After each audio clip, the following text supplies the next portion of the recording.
ಇದೀಗ ಉಮೇಶ್ ಸರ್ ನಂದು ಇಲ್ಲಿ ಕ್ವಶನ್ ಇಷ್ಟನೇ ಇಲ್ಲಿ ಸರ್. ಈಗ ನಾನು ಇದನ್ನು ಕನ್ಕ್ಲೂಷನ್ ಅಂತ ಹೇಳಲ್ಲ ಸರ್.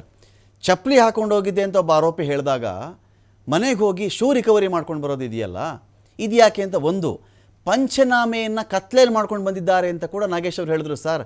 ಕತ್ಲೇಲಿ ಹೋಗಿ ಮಾಡ್ಕೊಂಡು ಬಂದಿದ್ದಾರೆ, ಪಂಚನಾಮೆ ವೇಳೆಯಲ್ಲಿ ನನ್ನ ಕಕ್ಷಿದಾರ ಸ್ಪಾಟಲ್ಲೇ ಇರಲಿಲ್ಲ. ಇದು ಯಾವ ಥರ ಪಂಚನಾಮೆ ಸ್ವಾಮಿ ಅಂತ ಕೂಡ ಕೇಳ್ತಾರಲ್ಲ, ಇದು ಹೇಗೆ ಅಂತ ನೋಡಿ. ಯಾವುದೇ ಸೀಸರ್ ಅಂತ ಮಾಡ್ಬೇಕಂತ ಸಮಯದಲ್ಲಿ ಏನಾಗ್ತದೆ ಅಂದ್ರೆ ಎಲ್ಲಾ ಸಮಯದಲ್ಲೂ ಆರೋಪಿತ ಬೇಕಾಗಿರುವುದಿಲ್ಲ. ಕೆಲವಷ್ಟು ಸೀಸರ್ ಮಾಡ್ಬೇಕಂತ ಸಮಯದಲ್ಲಿ ಕೆಲವಷ್ಟರಲ್ಲಿ ಯಾವ್ದ್ರಲ್ಲಿ ಬೇಕು ಯಾವ್ದ್ರಲ್ಲಿ ಬೇಡ ಅಂತ ತನಿಖಾಧಿಕಾರಿಗಳಿಗೆ ಗೊತ್ತಿರುತ್ತೆ. ಅಂದ್ರೆ ಬಹಳ ಅನುಭವ ಬೇಕು ಇದೆಲ್ಲ. ಬಹಳ ಸುಮ್ಮನೆ ಆಗಿ ನಾವು ಇನ್ನು ಇದ್ರೊಳಗಡೆ ಅವ್ರು ವಾಲಂಟ್ರಿ ಸ್ಟೇಟ್ಮೆಂಟ್ ಅಲ್ಲಿ ಒಂದ್ ಬರ್ಕೊಡೋದು, ಸೀಸ್ ಮಾಡೋದು ಒಂದೆಲ್ಲ ಇದೆಯಲ್ಲ, ಆಕ್ಚುಲಿ ಬಂದು ತನಿಖೆಗೆ ಬಹಳ ಡೆಂಟ್ ಆಗ್ಬಿಡುತ್ತೆ. ಏನೋ ಅದೇನು ಪ್ರಯೋಜನಕ್ಕೆ ಬರಲ್ಲ ರೀ, ಅವ್ನು ಹೇಳ್ತಾನ, ಅವನು ಎಷ್ಟು ಏನ್ ಬೇಕಾದ್ರೂ ಅವ್ನು ಹೇಳ್ಬಿಡ್ತಾನೆ, ಅದನ್ನೆಲ್ಲ ಮಾಡೋಕ್ ಆಗ್ತದ, ಹೇಳ್ಕೊಳ್ಳಿ ಅದೇ ಪರ ರೆಕಾರ್ಡ್ ಮಾಡ್ಬಿಟ್ಟು ನೀವು ಚಾರ್ಜ್ ಶೀಟ್ ಹಾಕ್ಬಿಟ್ರಿ, ನೀವು ಹಂಗ ಆಗಲ್ಲ. ಅದು ತಪ್ಪದು. ಅದು ಯಾವುದೇ ತರವಾದಂತದ್ರಲ್ಲಿ ಆ ಮಾಡ್ಕೊಂಡಿರ್ತಕ್ಕಂಥ ಏನ್ ಎವಿಡೆನ್ಸ್, ಕೆಲವಷ್ಟು ಜನ ನಾವು ವಾಲಂಟ್ರಿ ಸ್ಟೇಟ್ಮೆಂಟ್ ಮಾಡ್ಕೊಂಡ ಸಮಯದಲ್ಲಿ ಅವ್ರು ಹೇಳಿದ್ನಂತೆ ನಾವ್ ಹೇಳ್ತೀನಿ ಅಷ್ಟೇ, ನಾನು ಸೈನ್ ಹಾಕುದಿಲ್ಲ ಅಂತ ಹೇಳ್ತಾರೆ. Yes, it's no problem. ಏನ್ ಅವ್ರು ಬಲತ್ಕಾರ ಮಾಡ್ಬಿಟ್ಟು ನಾವು ಸೈನ್ ಹಾಕ್ಲೇಬೇಕು ಅಂತ ನಾವು ಯಾರು ಇಬ್ಬರನ್ನ ಕರೆದ್ಬಿಟ್ಟು ಪಂಚರ್ಗಳನ್ನ ನೋಡಿ ಇವರು ಸೈನ್ ಆಗ್ತಾ ಇಲ್ಲ ಅಂತ ಹೇಳಿ ಅದನ್ನು ಬೇಕಾದ್ರೆ ನಾವು ಎಂಡಾರ್ಸ್ ಮಾಡಿ ಈ ತರ ಸೈನ್ ಹಾಕೋಕ್ ರಿಜೆಕ್ಟ್ ಮಾಡಿದ್ರು ಅವರು ಅಂತ ಹೇಳ್ಬಿಟ್ಟು ಅಂತ ನಾವು ನ್ಯಾಯಾಲಯಕ್ಕೆ ಕಳಿಸ್ಕೊಡ್ಬೋದು. ನಾವು ಗನ್ನಿಟ್ಟು ಏನು ಸೈನ್ ಮಾಡಿಸ್ಕೊಳ್ಳೋದಕ್ಕೆ ನಮ್ಗೇನು ಅವಶ್ಯಕತೆ ಏನಿಲ್ಲ ಒಂದು ವಾಲಂಟ್ರಿ ಸ್ಟೇಟ್ಮೆಂಟ್ ಅಲ್ಲಿ. ಬಟ್ ಮಾಡ್ತಕ್ಕಂಥ ವಾಲಂಟ್ರಿ ಸ್ಟೇಟ್ಮೆಂಟ್ ಸರಿಯಾಗಿರ್ಬೇಕು. ಅದು ಸರಿ ಮುಂದೆ ಹೋಗ್ತಕ್ಕಂಥ ರಿಕವರಿಗೆ ಅದು ಕರೆಕ್ಟ್ ಆಗಿರ್ಬೇಕು.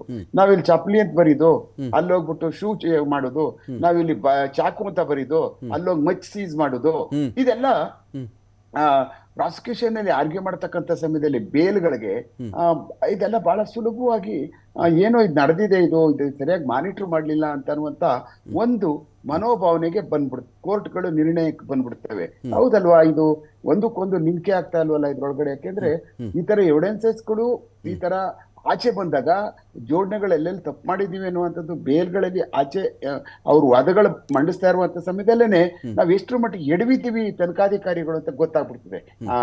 ಒಟ್ಟಿನಲ್ಲಿ ಬೇಲ್ ಆದ್ರೆ ಅಲ್ಲಿ ನಾವು ಎಡವಿದ್ದೀವಿ ಅಂತಾನೆ. ಬೇಲ್ ಆಯ್ತು ಅಂತಂದ್ರೆ ಈ ಕೇಸಲ್ಲಿ ನಾವು 150% ತಪ್ಪು ಮಾಡಿದೀವಿ. ಇಲ್ಲಾಂದ್ರೆ ಬೇಲ್ ಆಗಲ್ಲ ಯಾವ ಕಾರಣಕ್ಕೂ. ನಾವ್ ಎಷ್ಟೇ ಸಾರಿ ನಮ್ಮ ಕೇಸ್ಗಳೆಲ್ಲ ಹೋಗಿ ಹೈಕೋರ್ಟ್ಗಳಲ್ಲಿ 4 ಸಾರಿ 5 ಸಾರಿ ಹಾಕಿ ಅಲ್ಲೆಲ್ಲ ರಿಜೆಕ್ಟ್ ಆಗಿ ಮತ್ ಸುಪ್ರೀಂ ಕೋರ್ಟ್ಗೆ ಹೋಗಿ ಅಲ್ಲೆಲ್ಲ ರಿಜೆಕ್ಟ್ ಮಾಡಿಸ್ಕೊಂಡ್ ಬಂದಿರ್ತಕ್ಕಂಥವು ನಾವು ನೋಡಿದೀವಿ. ನಮ್ ಕೇಸ್ಗಳು ಹೋಗಿ ಬಂದಂತವು.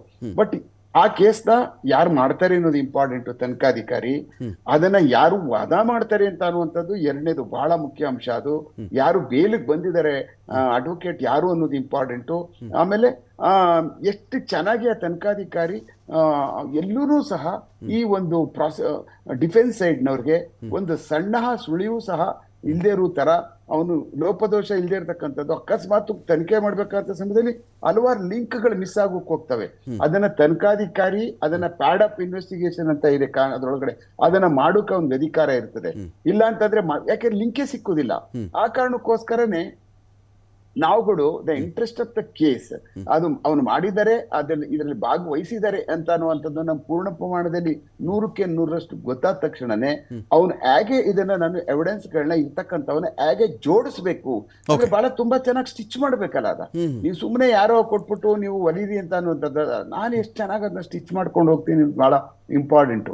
ಆ ಕಾರಣಕ್ಕೆ ಇವತ್ತು ಹೇಳ್ತಾ ಇರೋದು, ಇಲ್ಲಿ ಚಪ್ಪಲಿ ಅಂತಾರೆ, ಅಲ್ಲಿ ಶೂ ಸೀಸ್ ಮಾಡ್ತಾರೆ. ಕತ್ತಲೆ ಅಂತ ಹೇಳಿದ್ರಿ ನೀವು ಮಾಜರ್ನ, ನಾವು ರಾತ್ರಿ ಒಳಗಡೆನು ಮಾಜರ್ ಮಾಡ್ತೀವಿ. ಯಾಕೆಂದ್ರೆ ನಾವು ಲೈಟ್ ನ ಸಫಿಶಿಯಂಟ್ ಲೈಟ್ ಬೇಕಷ್ಟೇ, ಬೇರೆ ಇನ್ನೇನು ಸೂರ್ಯ ಬೇಕು ಅಂತ ಏನಿಲ್ಲ ಮಾಜರ್ ಮಾಡ್ಬೇಕಂತ ಸಮಯದಲ್ಲಿ. ಆ ಕಾರಣಕ್ಕೋಸ್ಕರ ಸಫಿಶಿಯಂಟ್ ಲೈಟ್ ನ ನಮ್ಮ ವೆಹಿಕಲ್ ಗಳಿಂದಾನೆ ಬಹಳ ಪವರ್ಫುಲ್ ಬ್ಯಾಟ್ರಿಗಳಿದಾವೆ. ಮತ್ತೆ ಆ ತರದೆಲ್ಲ ಲೈಟ್ಗಳ ಮೇಲೆ ಲೈಟ್ ಅಲ್ಲಿ ಇರುವಂತ ಕಡೆನೆ ನಾವೆಲ್ಲ ಮಾಜರ್ ಬರೆದು ಲೈಟಿನ ಬೆಳಕಿನಲ್ಲಿ ನಾವು ಮಾಜರ್ ಬರಿತಾ ಇರುವಂತದ್ದು ಅಂತಾನು ಸಹ ನಾವು ಮಾಜರ್ದಾರಗಳನ್ನ ಅದನ್ನ ವಿಟ್ನೆಸ್ ನಲ್ಲಿ ಮಾಡ್ಕೊಂಡು ಅದನ್ನ ನಾವು ತೋರಿಸ್ತೀವಿ. ಇಂಥ ಲೈಟ್ ಕೆಳಗಡೆನೆ ನಾವು ಬರೆದು ಇಷ್ಟು ಲೈಟ್ ಇತ್ತು, ಇಷ್ಟು ಕ್ಯಾಂಡಲ್ ಲೈಟ್ ಉರಿತಾ ಇತ್ತು ಅಂತ ಅನ್ನುವಂಥದ್ದು ಸಹ ನಾವು ಅದನ್ನ ಬರಿತೀವಿ. ಮತ್ತೆ ಅದ್ರ ಫೋಟೋಗ್ರಾಫು ಇರ್ಲಿ ಅಂತೇಳಿ ತಗೊಂಡು CD ನಲ್ಲಿ ಅದನ್ನು ಮೆನ್ಷನ್ ಮಾಡ್ತೀವಿ ಕೇಸ್ ಡೈರೀಸ್ ನಲ್ಲಿ. ಇಂಥದ್ದೊಂದು ಲೈಟು ಇಂಥದ್ದೊಂದು ಫೋಟೋನು ಸಹ ನಾನು ಕೇಸ್ ಡೈರಿ ಮಾಡೋ ಇದರಲ್ಲಿ ಡಾಕ್ಯುಮೆಂಟೇಶನ್ ಅಲ್ಲಿ ಇದೆ. ಅದನ್ನ ನಾನು ಕೇಸ್ ಡೈರೀಸ್ ನಲ್ಲಿ ಬರ್ದಿದ್ದೀನಿ. ಇಷ್ಟು ವೋಲ್ಟೇಜ್ ಲೈಟ್ ಹಾಕಿರ್ತಕ್ಕಂಥದ್ದು. ಯಾಕೆಂದ್ರೆ ಮುಂದಕ್ಕೆ ಹೋಗ್ತಾರೆ ಅವರು. ಲೈಟ್ ಅಂದ್ರೆ ಯಾವ್ದೋ ಚಿಕ್ಕ ಸಣ್ಣ ಲೈಟ್ ಇರ್ಬೋದು, ಅದ್ರಲ್ಲಿ ಹೆಂಗ್ ಕಾಣಿಸ್ಬಿಡ್ತದೆ ಅಂತಾರೆ.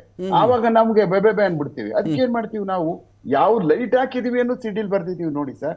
ಎಷ್ಟು ವೋಲ್ಟ್ ಎಷ್ಟು ವ್ಯಾಟ್ಸ್ ಬಲ್ಬ್ ಅದು ಅದನ್ನು ಬರ್ದಿದೀವಿ. ಇನ್ ಅಕಸ್ಮಾತ್ ಮುಂದೆ ಹೋಗ್ಬೇಕು ಅಂದ್ರೆ ನಾವು ಫೈಲಲ್ಲಿ ಫೋಟೋ ಇದೆ. On the day what I clicked the photo, that is in the investigation file.